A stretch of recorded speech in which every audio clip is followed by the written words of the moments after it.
Dear students and dear viewers, NMR spectroscopy से related lecture series में इस video lecture में हम डिस्कस करेंगे 1H NMR यानी कि प्रोटॉन NMR और प्रोटॉन इक्विवेलेंस के बारे में।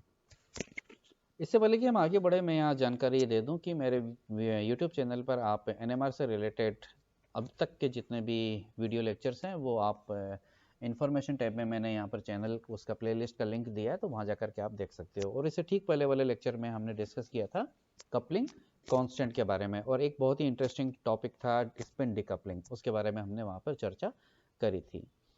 अब इस वीडियो लेक्चर में हम देखने जा रहे हैं कि कोई भी एक अननोन कंपाउंड है तो उस कंपाउंड में कार्बन पर जो प्रोटॉन उपस्थित होते हैं उनमें समानता है या असमानता है। अब ये समानता या असमानता दो प्रकार से हो सकती है।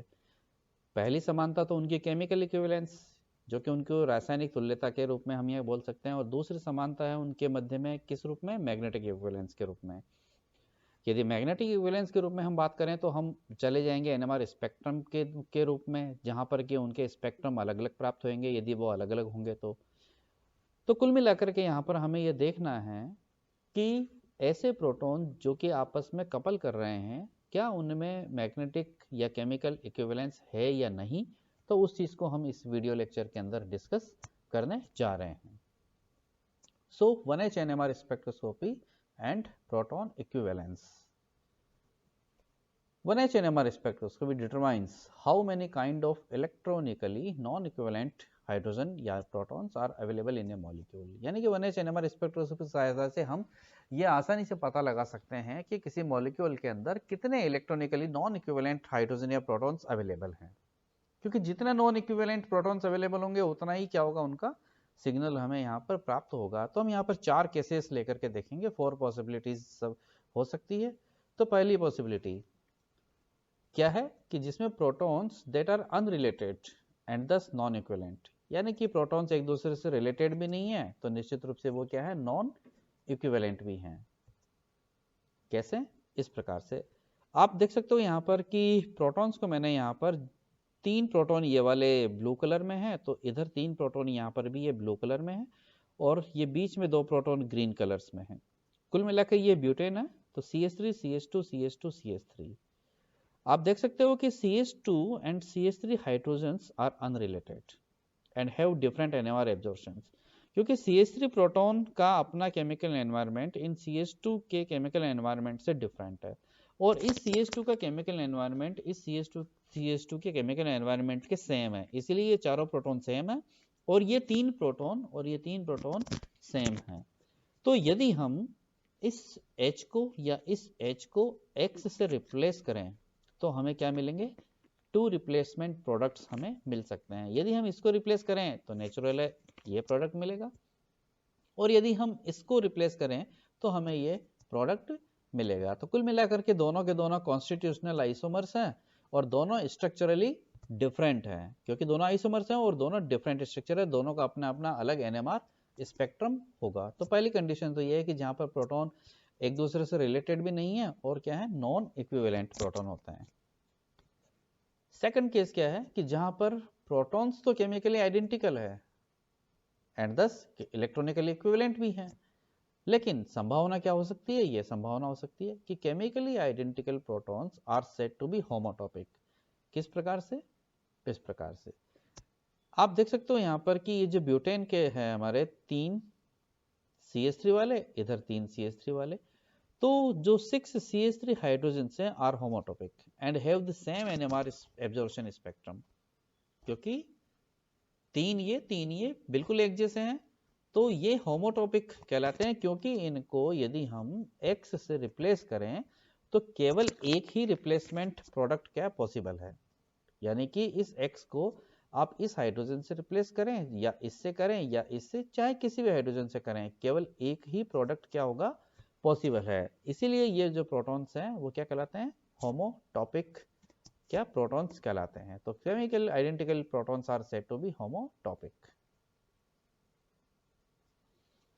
नाउ थर्ड केस क्या है यहाँ पर कि प्रोटॉन्स आर इलेक्ट्रॉनिकली इक्विवेलेंट, यानी कि प्रोटॉन्स जो हैं आपके वो इलेक्ट्रॉनिकली इक्विवेलेंट तो हैं, परंतु आइडेंटिकल नहीं है। आइडेंटिकल किस रेफरेंस में? मैग्नेटिकली, यानी कि NMR के रूप में वो आइडेंटिकल नहीं है। तो यहाँ हम देख सकते हैं कि the two CH2 hydrogens on C2 of butane as well as the two C3 hydrogens, यानी कि कार्बन 2 पर दोनों हाइड्रोजन और कार्बन 3 पर दोनों हाइड्रोजन जो है वो आइडेंटिकल नहीं है। क्यों? क्योंकि replacing one or the other would lead to a new chirality centre, क्योंकि दोनों में से किसी एक को भी यदि हम परिवर्तित कर देते हैं तो क्या है, एक कायरलिटी सेंटर का उद्भव हो जाता है। तो इसी प्रकार से non identical but electronical equivalent protons are said to be enantiotopic, क्योंकि एक कायरलिटी सेंटर उत्पन्न होने से एनएनशियोमर्स की क्या होती है, प्राप्ति होती है। ये भी इसे हम यहाँ पर समझ सकते हैं। So different enantiomers would result if pro R और pro S hydrogens were replaced, क्योंकि एक हाइड्रोजन को रिप्लेस करेंगे तो वो आर कॉन्फ़िगरेशन वाला कंपाउंड देगा और दूसरे को रिप्लेस करेंगे तो वो एस हाइड्रोजन वाला कंपाउंड देगा। Now the prochiral hydrogens are electronically equivalent and thus have the same NMR absorption. अब ये इलेक्ट्रॉनिकली इक्विवेलेंट तो है तो NMR एब्जॉर्प्शन तो इनका सेम होगा, लेकिन चूंकि ये आइडेंटिकल नहीं है इसलिए ये एनएनशियोटॉपिक होते हैं।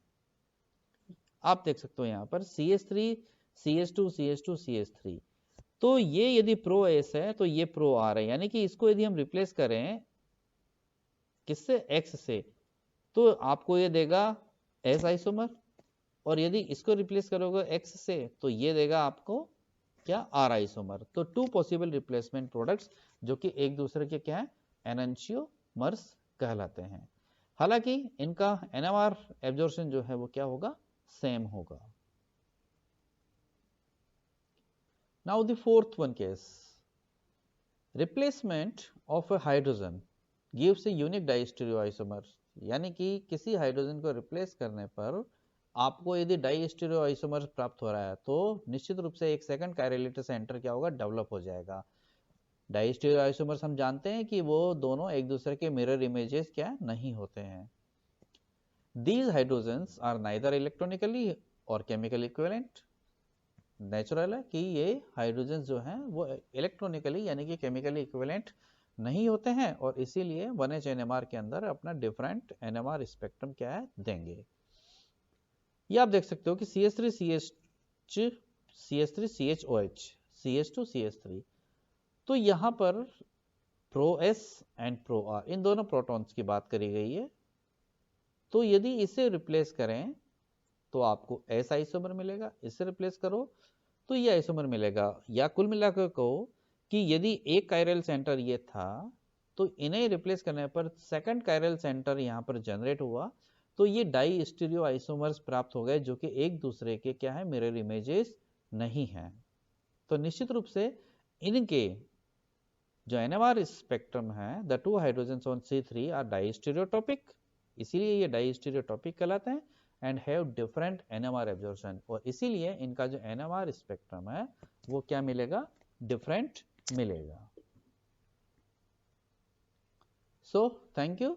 तो इस प्रकार से हमने इस वीडियो लेक्चर के अंदर ये डिस्कस किया कि किसी कार्बन स्केलेटन पर कार्बन पर उपस्थित जो प्रोटॉन है वो प्रोटॉन किस किस नेचर के हो सकते हैं, जहां पर हमने बात करी होमोटॉपिक प्रोटॉन्स के बारे में, एनएनशियोटॉपिक प्रोटॉन्स के बारे में और डाइस्टेरियोटॉपिक प्रोटॉन्स के बारे में। क्योंकि होमोटॉपिक प्रोटॉन्स को रिप्लेस करने पर हमें सिर्फ एक ही कंपाउंड प्राप्त होता है और एनएनशियोटॉपिक प्रोटॉन्स को रिप्लेस करने पर हमें एनएनशियोमर प्राप्त हो रहे हैं, लेकिन उनका जो एनएमआर स्पेक्ट्रम है वो सेम होता है।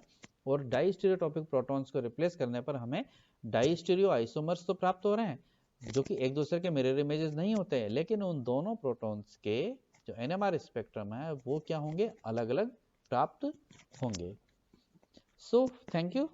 नेक्स्ट लेक्चर के अंदर हम आगे एनएमआर से रिलेटेड जो और महत्वपूर्ण जानकारी है उसे प्राप्त करेंगे।